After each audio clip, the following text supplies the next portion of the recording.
مجتهدی که الان وظیفشه به شروع کنه، یعنی فرض کنید 20 سال قبل حج رفته، الان ظاهرا خلافی نباشه که کافیه،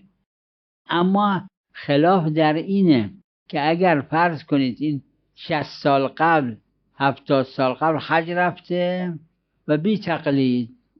و حالا به مجتهدی که الان مقلدشه مراجعه میکنه، طبق فتوای این مجتهد حجش باطله،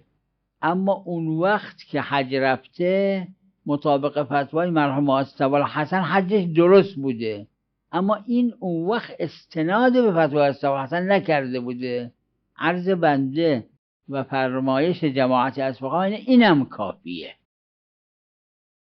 چون بعضی گفتن نه زمان مصطفی الحسن این که مقلد مصطفی الحسن نبوده، استناد به اونم که نکرده، پس حجت نیست. این محل خلافه.